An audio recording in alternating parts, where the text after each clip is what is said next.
दोस्तों, अगर आप भी ग्लेन मैक्सवेल और विराट कोहली को दुनिया का सबसे खतरनाक बल्लेबाज मानते हैं तो वीडियो को लाइक जरूर कीजिएगा।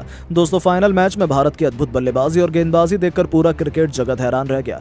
टीम इंडिया ने पहले बल्ले से तांडव मचाकर ऑस्ट्रेलिया के सामने सम्मानजनक स्कोर रखा, तो आखिर कैसे भारतीय लड़ाकों ने लक्ष्य को बचाते हुए जसप्रीत बुमराह, मोहम्मद शमी और रविंद्र जडेजा ने कातिलाना गेंदबाजी कर कंगारुओं को तहस नहस कर दिया। इस मैच की पूरी हाईलाइट तो हम आपको दिखाएंगे, लेकिन उससे पहले आपको क्या लगता है इस पूरे विश्व कप का सबसे खतरनाक खिलाड़ी कौन था? नीचे कमेंट करके जरूर बताएं।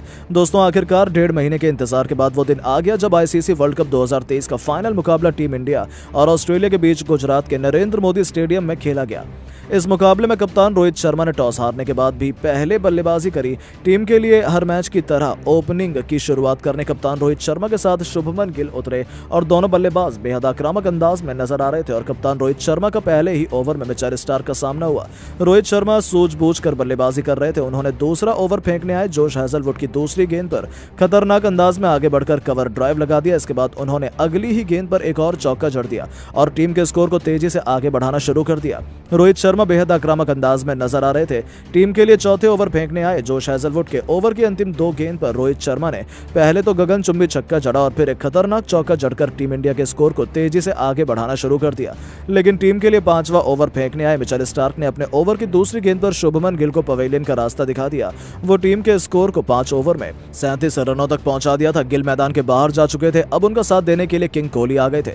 वो भी बेहद आक्रामक अंदाज में नजर आ रहे थे। आते ही उन्होंने मिचेल स्टार्क के ओवर में 1 नहीं 2 नहीं बल्कि लगातार 3 चौके लगाकर ऑस्ट्रेलियाई गेंदबाजों के पसीने छुड़ा दिए। रोहित कंगारू गेंदबाजों की कमर धुनाई करने पर तुले हुए थे। उनके बल्ले से खूब रन निकल रहे थे। पावर प्ले के अंतिम ओवर में मैक्सवेल ने उन्होंने अपने पहला छक्का और फिर एक चौका जड़ा, लेकिन इसका बदला लेने के लिए मैक्सवेल ने ऐसी खतरनाक गेंद डाली, इसके जाल में रोहित शर्मा फंस गए और वो 46 रन बनाकर टीम के लिए पवेलियन लौट गए। टीम इंडिया का 76 रनों के स्कोर पर दूसरा बड़ा झटका लग गया। अब किंग कोहली का साथ देने मैदान पर श्रेयस अय्यर आ गए और आते ही उन्होंने चौके के साथ अपना खाता खोला।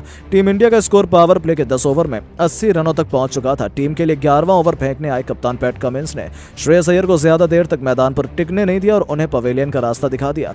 टीम इंडिया का टॉप ऑर्डर पूरी तरह से बिखर गया। 80 रनों के स्कोर पर भारत के 3 बल्लेबाज वापस जा चुके थे। अब किंग कोहली का साथ देने के लिए मैदान पर केएल राहुल आ चुके थे। इन दोनों खिलाड़ियों के कंधों पर टीम की अहम जिम्मेदारी थी। टीम इंडिया के स्कोर को 15.5 ओवर में 100 रनों तक पहुंचा दिया था। राहुल और कोहली मिलकर टीम को मजबूत स्थिति में लाने की पूरी कोशिश कर रहे थे। दोनों खिलाड़ियों ने मिलकर टीम इंडिया के स्कोर को 20 ओवर में 115 रनों तक पहुंचा दिया। टीम इंडिया का स्कोर बहुत धीरे धीरे बढ़ रहा था। विराट कोहली संभलकर बल्लेबाजी कर रहे थे, लेकिन टीम के लिए 29वां ओवर फेंकने आए पैट कमिंस ने अपने ओवर की तीसरी गेंद पर विराट कोहली को क्लीन बोल्ड कर पवेलियन का रास्ता दिखा दिया। टीम इंडिया को चौथा बड़ा झटका 148 रनों पर लग गया। केएल राहुल मैदान पर टिके हुए थे। उनके साथ देने के लिए कप्तान रोहित शर्मा ने रविंद्र जडेजा को बैटिंग करने के लिए पहले भेज दिया। अब टीम की पूरी जिम्मेदारी इन्हीं दोनों खिलाड़ियों के ऊपर आ चुकी थी। दोनों खिलाड़ी मैदान पर टिके हुए थे। टीम के स्कोर को धीरे धीरे आगे बढ़ा रहे थे, लेकिन 36वां ओवर फेंकने आए जोश हैजलवुड ने रविंद्र जडेजा को पवेलियन का रास्ता दिखा दिया। वो केवल 9 रन बनाकर पवेलियन लौट गए। टीम इंडिया का 5वां बल्लेबाज केवल 178 रनों के स्कोर पर मैदान के बाहर चला गया। टीम इंडिया बहुत मुश्किल घड़ी में आ चुकी थी, मगर केएल राहुल मैदान पर टिके हुए थे।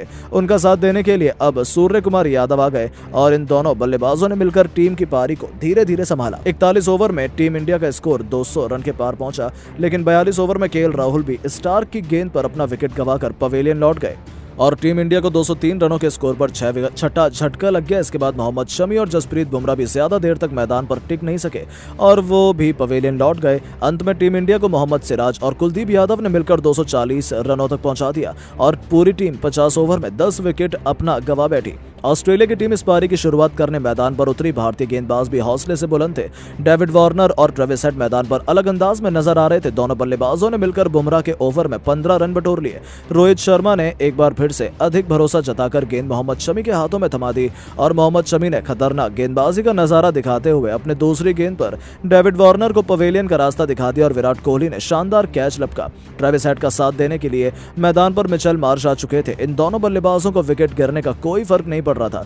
बेहद आक्रामक अंदाज में बल्लेबाजी कर रहे थे, अपनी टीम के स्कोर को तेजी से आगे बढ़ा रहे थे, लेकिन इस परिस्थिति में जसप्रीत बुमराह को गेंदबाजी करना बड़े अच्छे से आती है और उन्होंने टीम के लिए 5वां ओवर फेंकने आए और दूसरी गेंद पर उन्होंने मिचेल मार्श को पवेलियन का रास्ता दिखा दिया। भारतीय टीम को दूसरा विकेट दिलवा दिया। अब मैदान पर बल्लेबाजी करने स्टीव स्मिथ आ चुके थे और अपनी टीम के स्कोर को 5 ओवर में 41 रनों तक पहुंचा दिया था, लेकिन एक बार फिर जसप्रीत बुमराह ने अपनी खतरनाक गेंदबाजी का नजारा दिखाते हुए छठे ओवर की अंतिम गेंद पर स्मिथ को पवेलियन का रास्ता दिखा दिया। ऑस्ट्रेलिया का 45 रनों के स्कोर पर 3 विकेट गिर गए। भारतीय खेमे में जश्न का माहौल छा गया। स्टेडियम में बैठे दर्शक भी खुशी से झूमने लगे। इसके बाद मैदान पर हेड का साथ देने के लिए मार्नस लबुशेन आ चुके थे और इन दोनों बल्लेबाजों ने धीरे धीरे अपनी टीम को संभालने में लगे हुए थे और टीम के स्कोर को पावर प्ले के 10 ओवर में 3 विकेट पर 60 रनों तक पहुंचा दिया।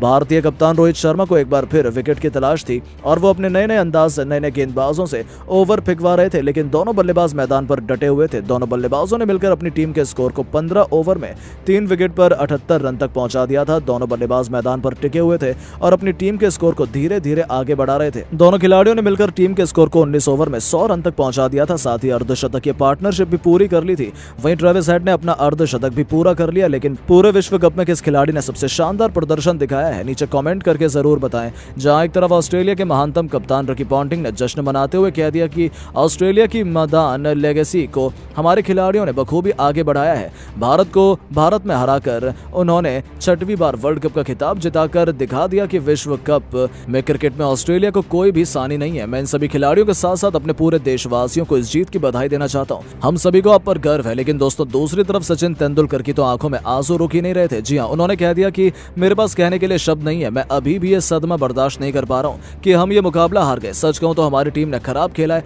ऑस्ट्रेलिया हमसे कोसों आगे थी। हमने उन्हें पकड़ने की ट्राई की, लेकिन ना हमारे बल्लेबाजों ने जीत का इंटेंट दिखाया और ना ही हमारे गेंदबाजों में जीत की भूख नजर आई। सच कहूं तो आज भारतीय क्रिकेट के इतिहास का सबसे शर्मनाक दिन है।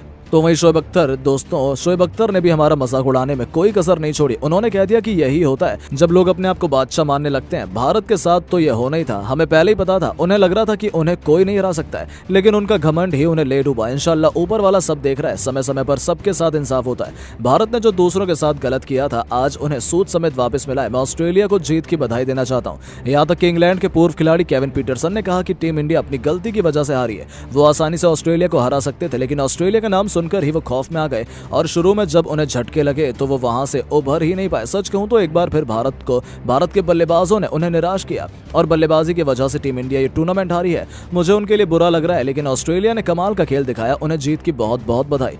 तो वहीं दोस्तों, महेंद्र सिंह धोनी भी हताश और परेशान हो गए। उन्होंने कहा कि फाइनल में हमें हार मिली, हमें वो मंजूर है, लेकिन हमें ये नहीं भूलना चाहिए कि हमारे खिलाड़ियों ने इस टूर्नामेंट में कितना कमाल का खेल दिखाया है। एक हार की वजह से हमें उनसे नफरत नहीं देनी चाहिए, बल्कि उनका साथ देना चाहिए। इस वक्त उन्हें इसकी सबसे ज्यादा जरूरत है। उन्होंने अपने देश का टूर्नामेंट से जीतने में अपना सब कुछ लगाया, लेकिन मैदान में सभी चीजें आपके हक में नहीं जाती। ऑस्ट्रेलिया को जीत की बहुत बहुत बधाई। तो दोस्तों, सच में पूरे हिंदुस्तान में मातम का माहौल है, लेकिन अब आपको क्या लगता है कि भारत की हार का सबसे बड़ा विलन कौन है? नीचे कमेंट करके जरूर बताएं। इसके बाद तो पूरी दुनिया हैरान है, यहाँ तक कि सचिन तेंदुलकर से लेकर धोनी का गुस्सा फूट पड़ा है। जहाँ एक तरफ सचिन ने कह दिया, मैं अपनी टीम से निराश हूँ, उन्हें बल्लेबाजी करने का मौका मिला था, मैंने अपने बल्लेबाजों से अच्छी बैटिंग की उम्मीद लगाई हुई थी, उनमें वह काबिलियत थी कि वह आराम से 350 रन बना सकते थे, लेकिन ऑस्ट्रेलिया के सामने इस तरीके से बिखर जाना ये उन्हें शोभा नहीं देता।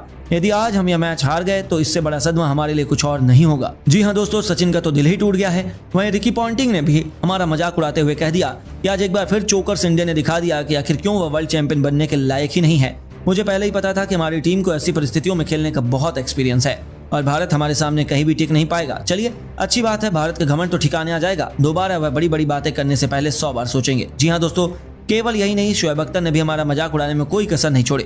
अख्तर का कहना है कि वाह टीम इंडिया, इससे अच्छा तो आप पाकिस्तान को क्वालिफाई करने देते, हम तो आपसे बेहतर ही लड़ाई लड़ते। मुझे आपसे ऐसी ही उम्मीद थी, आपको जीतना था नहीं, आपने दिखा दिया कि आखिर क्यों पूरी दुनिया आपका मजाक उड़ाती है।